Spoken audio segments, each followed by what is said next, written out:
Aleluya.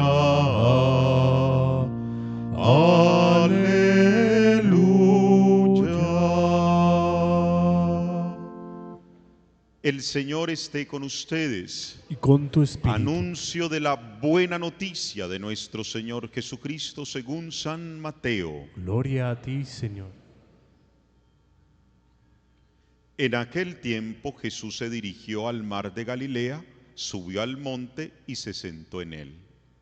Acudió a él mucha gente llevando tullidos, ciegos, lisiados, sordomudos y muchos otros. Los ponían a sus pies y él los curaba.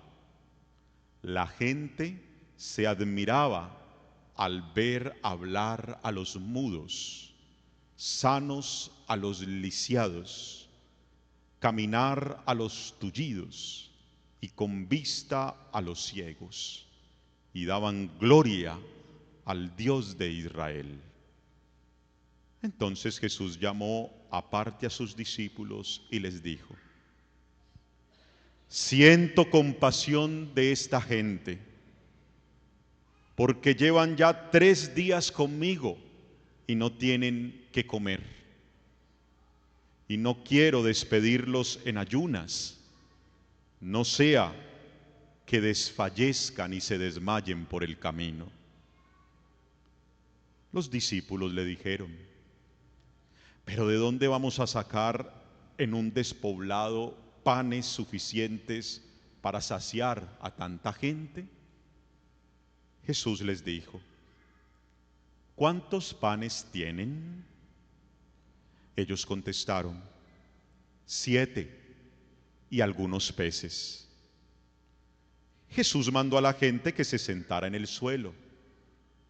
Tomó los 7 panes y los peces. Pronunció la acción de gracias. Los partió y los fue dando a los discípulos para que los discípulos los repartieran a la gente. Comieron todos hasta saciarse y recogieron las sobras, 7 canastos llenos. Palabra del Señor. Gloria a ti, Señor Jesús. Tengan la bondad de sentarse.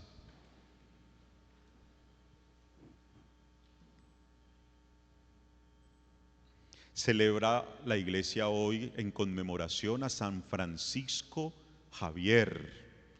Es un santo bastante reconocido en la liturgia de la iglesia porque fue compañero de San Ignacio de Loyola. Pero compañeros no de cerveza, de tomar cerveza o de ir a jugar fútbol, no. Fueron compañeros de misión, misioneros de Dios. Y San Francisco Javier misionó, es decir, cumplió el propósito de Dios en su vida, que era anunciar la buena noticia del Evangelio en Portugal, en la India y en Japón. Quería llegar hasta China y no logró, no lo pudo hacer, murió. Pero pues ya haber ido a Portugal, la India y Japón, ya es mucho. A uno le cuesta ir allá a la otra cuadra para ir a la manzana, a ir a hacer misión. Pero este hombre se fue por varios países donde sintió la llamada de Dios, para que en esos países muchos conocieran la buena noticia de Dios. En Portugal, por ejemplo, se dedicó a la misión con los indios, ¿sí? Cuando en esa época se decía que ellos no tenían alma. Y los jesuitas, yendo en contra de ese pensamiento, se fueron a catequizar y a evangelizar precisamente a estos hermanos nuestros, porque ellos sí los consideraban que eran hijos de Dios, ¿sí? Entonces es muy bello hoy recordar este santo, porque nos ayuda también a entender, a la luz de esta liturgia de la palabra de Dios, que Dios que Dios no nos abandona, que Dios nos conoce, Dios sabe perfectamente qué es lo que nosotros necesitamos, quiénes somos y qué necesitamos. Eso Dios lo conoce perfectamente.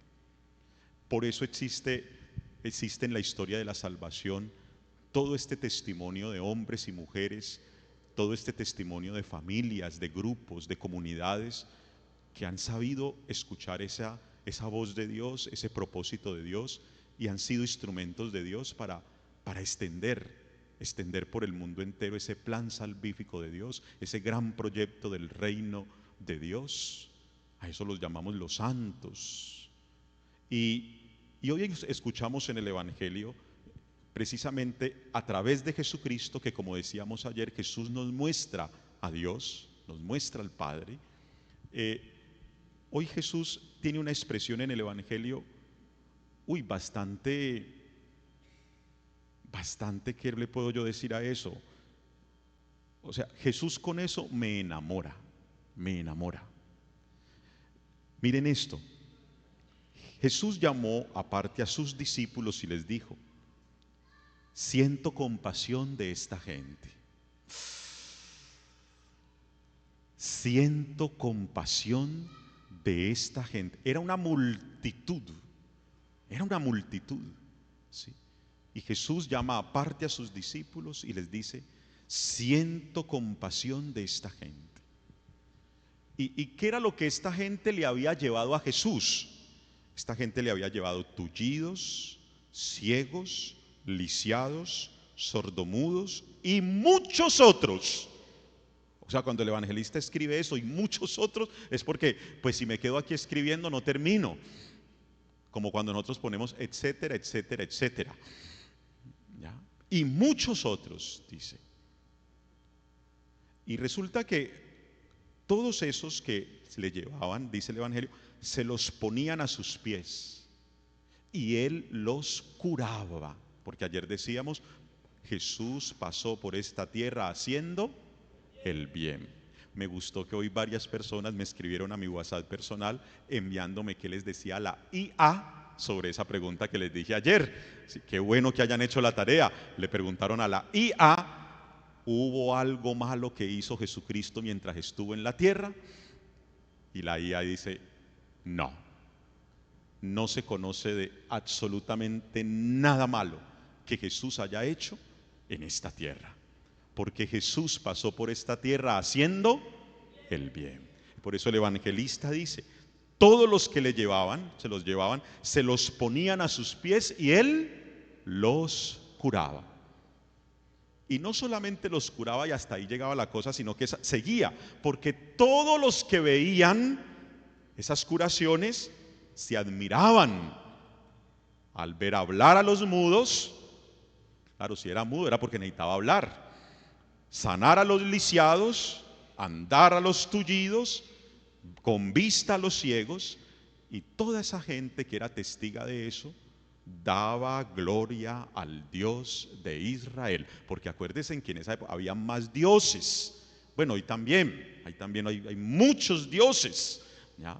Y en esa época, pues que el evangelista dijera que una multitud daba gloria al Dios de Israel, era porque eran personas que empezaban a convertirse. Era porque era una multitud que dejaba de adorar a muchos dioses para poder adorar únicamente al único y verdadero Dios, al Dios de Israel, el testimonio de la sanación de todos esos enfermos. Entonces, ante esa situación que Jesús vive, pensemos por un momento. A mí me gusta muchísimo en esa versión que hay de ahora en Netflix de algo que se llama The Chosen, los elegidos. Esa escena la muestran muy bella, porque muestran todo el trabajo con amor y con alegría que Jesús hace curando, y termina muy cansado. Yo diariamente atiendo 3 o 4 en el despacho y termino con 3 o 4. Con 3 o 4, por Dios. Y aquí el evangelista nombró y dijo: y muchos más. ¿Ya? ¿Cómo terminaría Jesús esas jornadas? Sí, a veces a uno le da pereza escuchar a alguien y escucha uno a alguien y termina uno, pero Jesús lo hacía, ¿ya? Y ante esa situación es que Jesús llama aparte a los discípulos y les dice, él les hubiera podido decir, ay, qué jartera esa gente, uy, no, no, no, no, no, no, no, me tienen hasta aquí. Eso había podido ser la expresión de Jesús, pero no. Siento compasión de toda esta gente. Uy, eso es muy bello. Eso es muy bello, hermanos y hermanas, porque eso nos dice a nosotros, eso nos tiene que llevar a nosotros a vivir infinitamente agradecidos con Dios, porque Dios no es indiferente ante nuestras necesidades. No es indiferente, hermanos y hermanas, ante nuestras necesidades, sino que Dios nos provee en abundancia. Nos provee en abundancia. Y por eso se narra en este evangelio de hoy el milagro de la multiplicación de los alimentos. Multiplicación, ¿sí? Miren, llevaban 3 días escuchando a Jesús. No llevaban media hora, no llevaban una misa de media hora ni una misa de 1 hora. Llevaban 3 días con Jesús, escuchando a Jesús, viendo a Dios a través de Jesús. Y por eso Jesús siente compasión, porque ya no tienen alimento y le da temor. Miren de las cosas miren de las cosas que le preocupan a Jesús. Me da temor que devolviéndose a la casa se desmayen por el camino. Eso es muy bello. Eso es muy, muy, muy bello. O sea, un Jesús preocupado. No quiero que se desmayen por el camino, no quiero que desfallezcan por el camino de la vida, ¿ya? Y por eso actúa de esa manera de preocuparse por darles alimento para que estén fortalecidos. Y miren, hermanos y hermanas, los discípulos, en respuesta meramente humana, limitada humana, pero ¿de dónde vamos a sacar alimento para darle a toda esta multitud?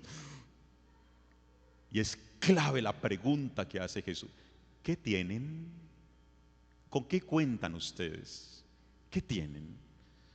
Hermanos y hermanas, uno no tiene que preguntar nunca, uno no debería preguntar nunca, ¿de dónde voy a ir? No, uno tiene que mirar, ¿qué tengo? Porque uno siempre tiene algo, siempre uno tiene algo, así sea guardado el mucuto debajo del colchón, siempre algo tiene, siempre. Cuando no se tiene nada, pues se tiene hambre, ¿no? Pero algo se tiene. Y por eso Jesús pregunta, ¿qué tienes? ¿Qué tienen? Y hoy Jesús nos pregunta a nosotros. Hoy Jesús nos pregunta, ¿qué tienen? ¿Qué tienen ustedes para dar? ¿Qué tienen para compartir? ¿Qué tienen para solidarizarse? Incluso yo creo que nos pregunta, ¿qué tienes para darme? ¿Qué tienes para darme? Sí. Y con eso que nosotros tenemos, con eso que nosotros tengamos, Dios hace maravillas. Con lo que nosotros tengamos, Dios lo puede multiplicar. Dios puede hacer de lo poquito mucho, abundante. Incluso, dice el Evangelio, hasta para que sobre. Hasta para que sobre. Nosotros somos los que nos angustiamos y eso mejor metemos por aquí. Yo no sé si todavía se use que las señoras lo meten por aquí, por aquí adelante. ¿Ya? Yo no sé si eso todavía se use, ¿sí? Pero somos muy preocupados por guardar el poquito, acumular, retener, acumular. Y Jesús dice, dispongan lo que tienen. Dispongan lo que tienen y verán que alcanza para todos e incluso va a sobrar. Porque así es Dios, hermanos y hermanas, así es Dios. Por eso, en este 5.º día de la novena, la Virgen Desatadora de Nudos, hoy ya nosotros podemos identificar claramente esos nudos que están agobiando nuestra vida, esos nudos que están obstaculizando nuestra vida, que están paralizando nuestra vida, esos nudos que no nos dejan tener gozo y paz en nuestra vida. Y lo que nosotros estamos haciendo todos estos días eso es lo que le estamos presentando a Dios. Es eso. Eso es lo que tenemos. Eso es lo que tenemos, hermanos y hermanas. Nosotros a veces nos las picamos de mucho, pero no, uno puede tener toda la plata del mundo, y a Dios, ¿para qué le sirve toda la plata del mundo?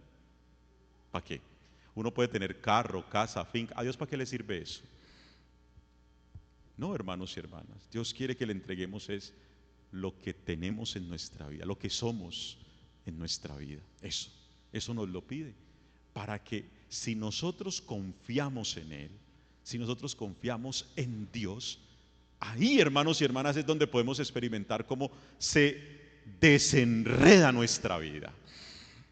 Se desenreda nuestra vida, hermanos y hermanas. A veces nosotros podemos llegar a pensar que es que nos tienen enredada la vida, y muchas veces somos nosotros los que tenemos enredada la vida. Enredada la vida. ¿Por qué? Porque nos soltamos, porque guardamos, porque acumulamos, porque retenemos. Y como hacemos eso, nos hermetizamos. Y en algo hermético, ¿cómo entra Dios? ¿Cómo va a entrar Dios ahí? No es posible. Tenemos que permitir que Dios entre. Tenemos que dejar que Dios sea Dios. Dejemos a Dios ser Dios, para que Él pueda actuar prodigiosamente, maravillosamente, y podamos experimentar las abundancias de Dios en nuestra vida. Que así sea.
Bendito seas, Señor Dios del universo, por este pan, fruto de la tierra y del trabajo de los hombres.